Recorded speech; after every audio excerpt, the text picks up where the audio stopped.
Hello there, fellow pilots. This is Black Hellhound once again, and today we are going to take a look at how to improve your gameplay in a dogfighter.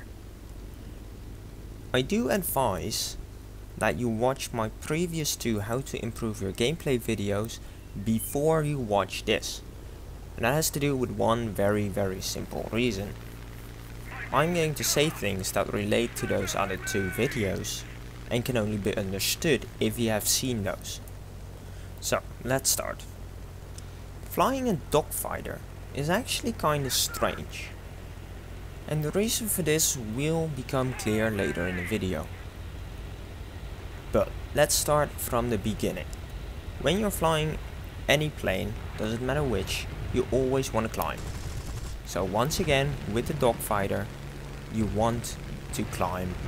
You don't necessarily need to get up to 3,000–4,000 meters, but having some altitude is never, in any plane, never a bad thing. And then you see enemies. That's when you need to start with fighting. Now you do not, of course, immediately jump into a group of people and start fighting. A dogfighter, a skilled dogfighter, could do this, but it's not smart. It's never smart. So once again, just like I said in my previous two videos, you're gonna start with threat assessment. Who is the most dangerous target?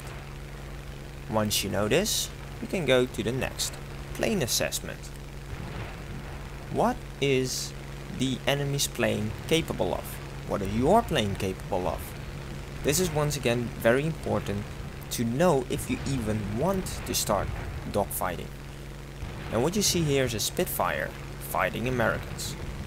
I am more maneuverable than they are, which means I can start dogfighting. But if I was fighting, let's say, a Zero, it is actually very stupid to start dogfighting.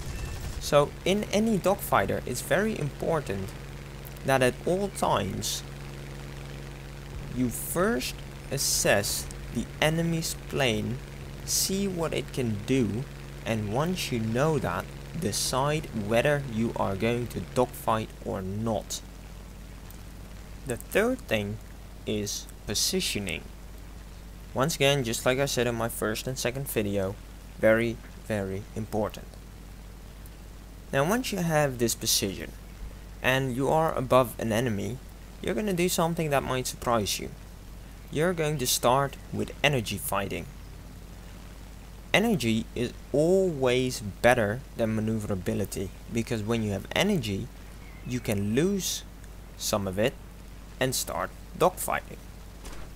When you don't have any energy and you are dogfighting, it is no longer possible to return to energy fighting. So even though you know that you can outmaneuver a plane, you always want to start with energy fighting. And yes, this is a bit weird, but it is important, because it might save your life and it might give you the opportunity to kill multiple targets instead of one. When you get to that point, when energy fighting is no longer possible and you must go to the dogfight, there are three things that are very important. If you make sure that you keep these three in the back of your head, you will be able to perform many times better than when you don't. Now the first thing is, of course, what can the enemy planes do? Are they better at rolling? Are they better at turning? Are they faster? Are they slower? Very important things to know. One thing is in particular very important: who can accelerate faster? Because if you get in a very slow situation and you can accelerate faster than the enemy, and the enemy goes level, he's screwed. You need to know that, but you also need to know it whether it's the other way around. Now the next thing you need to know is what are your limitations. Now in this 0, that could be my roll rate. A 0 is a very maneuverable plane, but it lacks in its roll rate. It's not very good at that. So it is very important to know this, because when you're in an engagement, it might determine the maneuvers you are going to perform. The last thing, and this is actually something I also said in my energy fighting video, when do you need to stop? Now when you need to stop in a dogfighter is a bit difficult, because it's usually not that easy to figure out. In general, I only stop an engagement when I am outnumbered, let's say 3 to 1, 4 to 1, maybe even 5 to 2. That's when I stop the engagement, or at least I try to get away. The second moment when I try to get away is if I can no longer outperform the enemy. Now when to break off out of this engagement is very important, but extremely difficult to show you, because it barely ever happens. Usually you can easily outperform the enemy, outfly the enemy, and kill him. Sometimes you need to get away.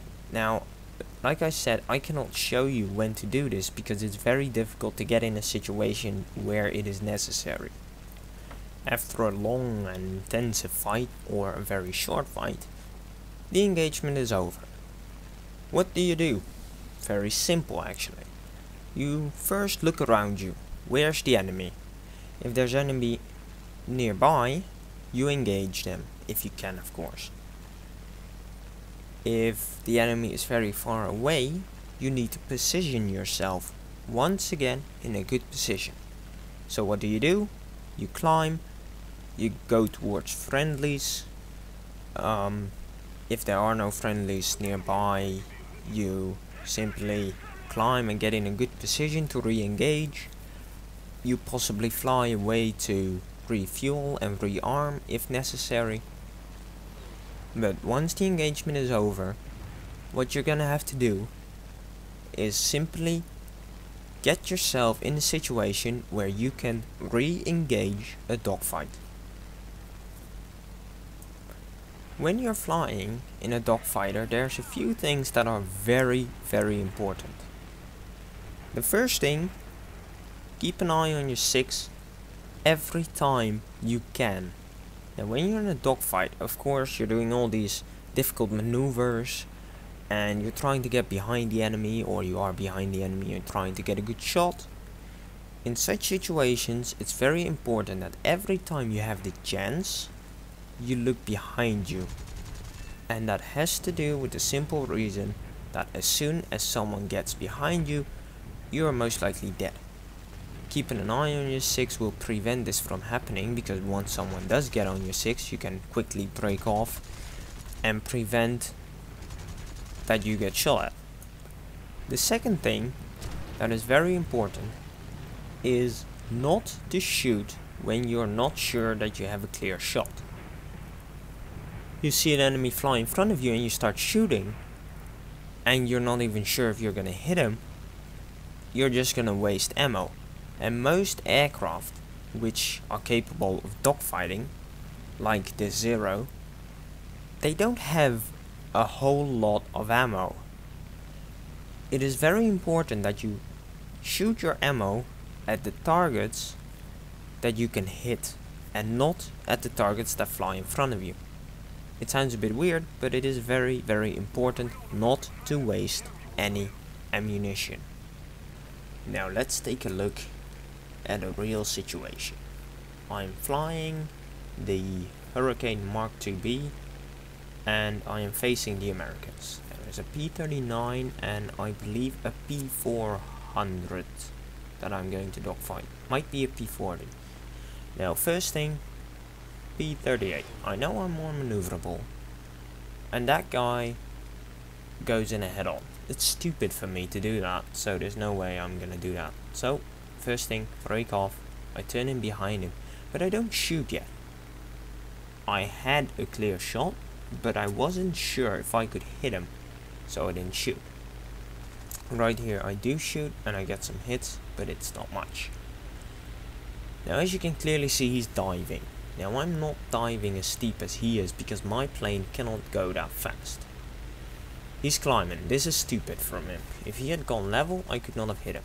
Now because I'm using stealth and I'm not actually used to stealth ammunition in this plane, I'm not hitting as good as I could. Right now, as you can see, he's pulling away. I'm still getting some hits, but it's not much.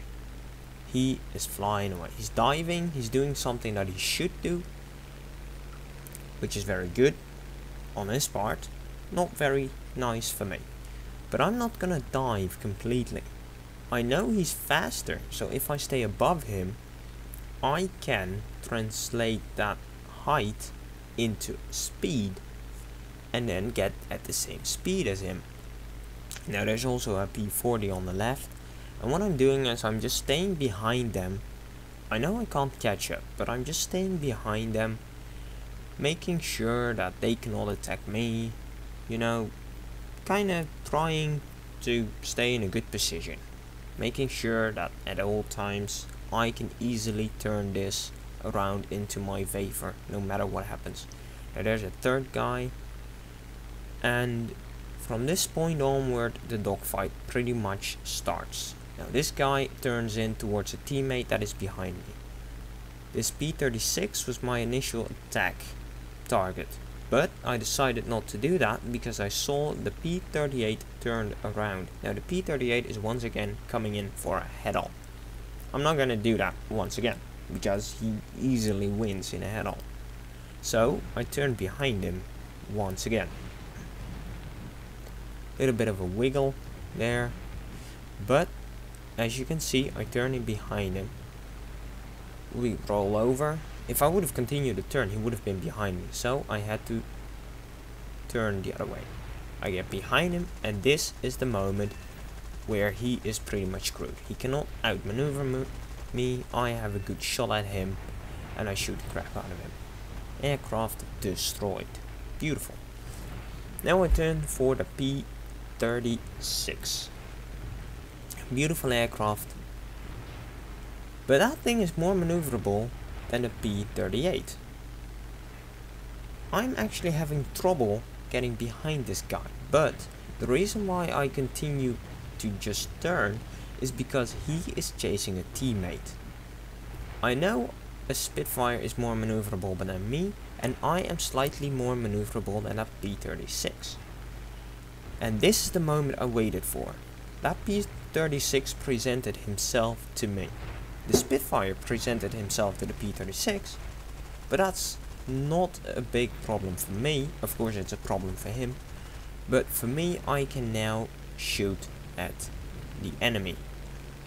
And right here I'm very low on ammo already, so I'm very careful with my shots. I make sure that I hit when I shoot.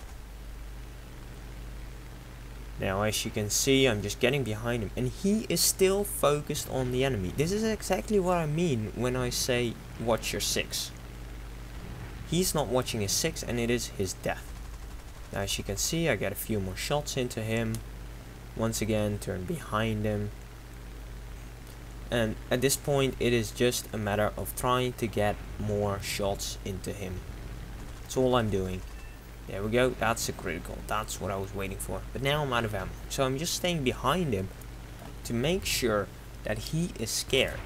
If I'm behind him and he sees me and he knows I have a shot, it might scare him off, making him do some stupid maneuvers and crashing ultimately.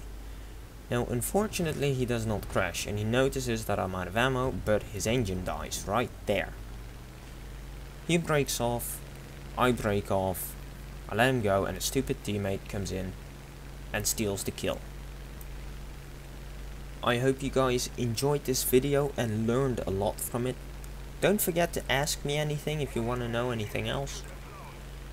Don't forget to hit that subscribe button if you want to see more of these how to improve your gameplay videos and you want to get better. This was Black Hellhound, and I'll see you later.